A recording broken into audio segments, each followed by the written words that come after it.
명상 수업. 슬픔과 미움과 질투심이 올라올 때, 어떤 날은 마음에서 미움이 올라오고 어떤 날은 슬픔이 올라옵니다. 나도 알 수 없는 어떤 움직임들이 마음에서 일어나고 있습니다. 미움과 질투심이 올라올 때 내 마음은 지옥이 됩니다. 누군가 자꾸 미워지면 그 감정이 나를 흔들지요. 예를 들어 나는 몸매나 얼굴이 그저 그래서 연애도 못하는데 친구는 매력적이어서 멋진 남자와 연애하면 어찌나 얄미운지, 친구 사이니까 축하해 주기는 하는데 속에서는 마냥 밉고 짜증이 납니다. 그러다 보면 초라한 내가 또 싫어지고, 마음에 어떤 감정이 생길 때 그 감정은 이리저리 나를 끌고 다니며 지치게 만듭니다. 아무리 다스리고 싶어도 잘 되지 않습니다. 내 마음인데 어째서 마음대로 되지 않을까요? 마음은 갈대처럼 쉴 새 없이 흔들립니다.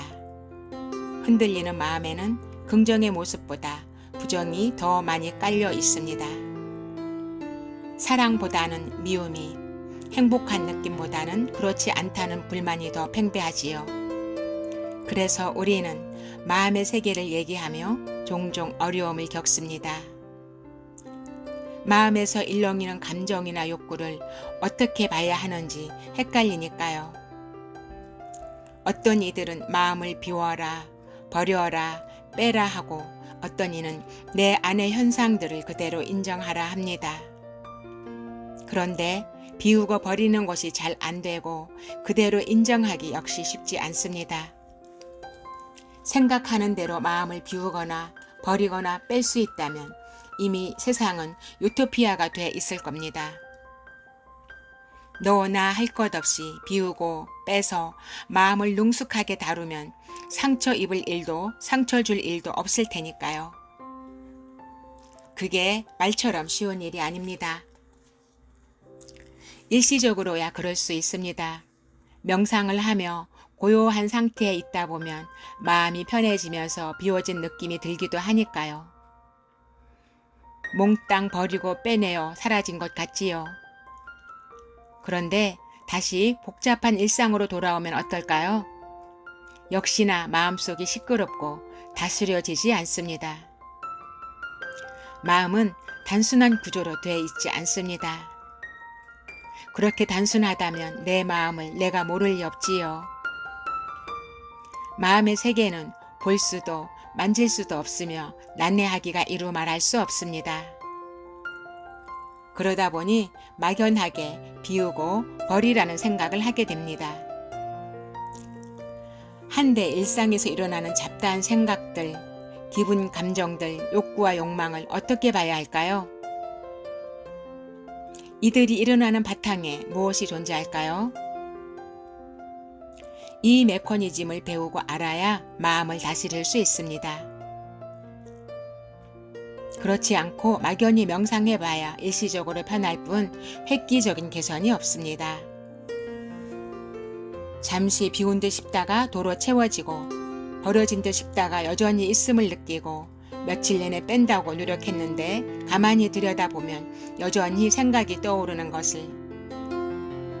이제 마음에 대한 새로운 패러다임에 접근해 보세요. 마음은 비우고 버리고 빼는 것이 아니라 깨우고 개발하고 성숙시키는 것입니다.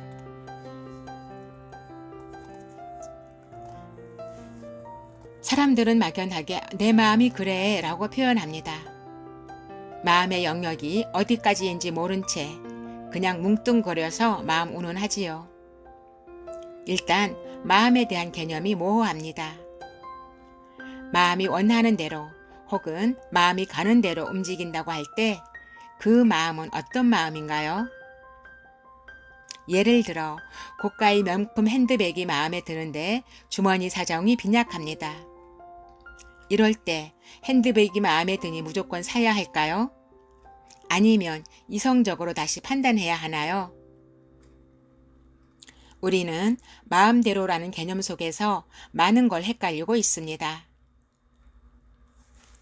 핸드백이 마음에 들어서 사고 싶다고 한다면 이때 마음은 순수하게 마음이라기보다 특정의 욕구의식으로 봐야 합니다.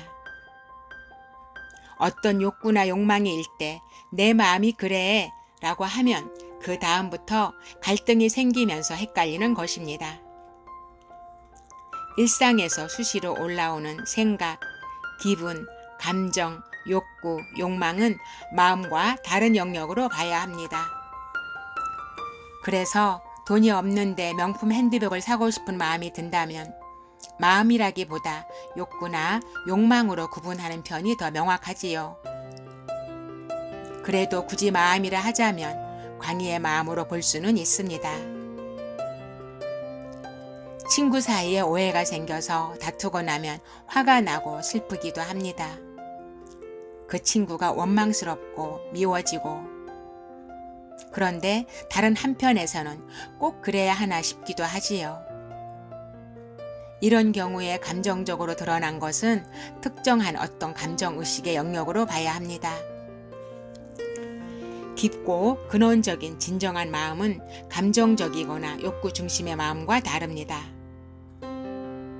이제부터 광희의 마음과 진정한 마음을 구분해서 접근하고자 합니다.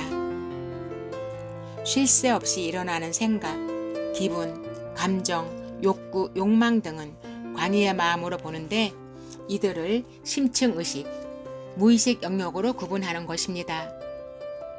나도 모르게 일어나는 생각들, 기분, 감정들, 욕구, 욕망은 대체로 심층의식, 달리 말하면 무의식에서 발생하는 것들이니까요. 그리고 진정한 마음은 다른 영역이 됩니다. 마음을 다스린다는 말, 사실 모호한 표현일 뿐입니다. 이 말은 정확히는 심층의식을 다스리는 것으로 이해해야 합니다. 겉으로 드러난 현상의 발원지가 바로 의식세계이기 때문이지요. 우리는 무의식 혹은 심층의식이라고 하는 낯선 세계에 대해 잘 모르고 살아갑니다. 별 관심도 없고요. 그저 심리학에서나 쓰는 용어 정도로 이해할 뿐이지요. 마음을 다루는 여러 분야에서 무의식을 말하고 있으나 극히 일부분에 접근할 뿐입니다. 그만큼 난해한 분야이기도 합니다. 사람들은 마음 공부를 한다 하면서 겉으로 드러난 현상, 즉 기분이나 감정 따위에 붙들려서 헤매고 있습니다. 마음을 알고 다스리기 위해서는 심층의식에 접근해야 다스림이 가능해집니다. 나무로 비유하자면 겉에 가지나 잎이 아니라 줄기와 뿌리까지 보는 것이지요. 나무에 문제가 생겼을 때 겉에 드러난 현상뿐 아니라 이면의 뿌리까지 볼 수 있어야 바람직하니까요. 그저 무턱대고 눈 감고 앉아서 명상한다 해도 의식 세계가 어떻게 생겼는지 모른다면 장님이 코끼리 만지는 격이 됩니다. 그러다 보니 고작해야 비우고 버리고 빼는 식의 논리를 적용할 따름이지요. 이제 마음에 대한 범주를 새롭게 정리할 필요가 있습니다. 무심결에 마음을 얘기하다 보면 추상적으로 접근하게 돼 막연해지고 맙니다. 그래서 점점 마음과 멀어지고 내 마음을 잘 모르게 됩니다.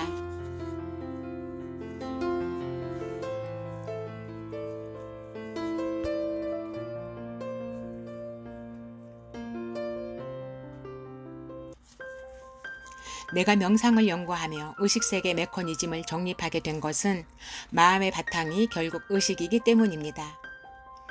마음을 다스리려면 의식세계 안에 무엇이 있는지 파악해야 합니다. 그리고 그것을 정리정돈할 때 마음과 신체에 변화가 일어납니다. 그렇지 않고는 아무리 명상한다고 해봐야 수박 겉핥기가 되고 맙니다.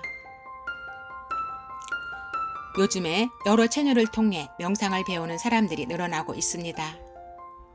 명상을 잘못 접근해서 상기증이나 자율신경실조 등 뜻밖의 부작용을 겪는 사례도 있습니다. 의식세계의 메커니즘을 알고 접근해야 부작용을 피할 수 있습니다. 그동안 정신과 병원에서 10년의 세월 동안 1만 회기 가까이 상담을 진행했습니다.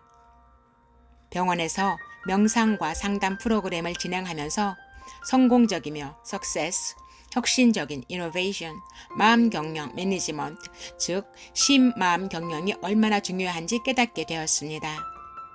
상담을 진행하며 마음의 문제나 정신적 어려움으로 고통받는 사람들을 많이 만났고 그들을 도왔습니다. 이 과정은 우리가 연구하고 찾아낸 의식과 무의식 메커니즘에 바람직하다는 것을 검증하는 계기가 되었습니다.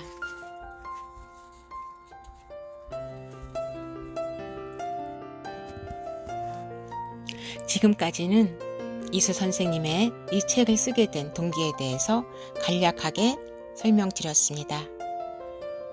선생님께서는 이 책을 읽을 때 가능하면 천천히 읽으며 음미하라고 권하고 있습니다. 독자에게 삶의 진실을 느끼게 하고 싶고 그중 하나라도 자기 것으로 만들어서 행복한 일상이 되도록 하고 싶었던 것이죠. 세상이 좀 더 아름다워지기를 기원하며 이 심란한 시국에 우리 모두의 마음이라도 강건해지면 좋겠다는 생각을 하면서 이 책을 우리 이 세상에 내어놓은 것입니다. 여러분들도 각자 이 책을 한 권씩 구입하셔서 반드시 읽어보시기 바랍니다. 책은 간결하면서 아주 읽기 쉽게 편하게 저술됐어요. 여러분들이 직접 이 책을 구입해서 읽어본다면 여러분들의 심층의식, 다시 말해 무의식, 어떻게 다스리고 깨워가고 성장시켜가야 하는가, 또는 명상에 대한 방법이라든가 여러 가지 자세한 내용을 언급하고 있습니다. 오늘 이상은 명상 수업이었습니다. 감사합니다.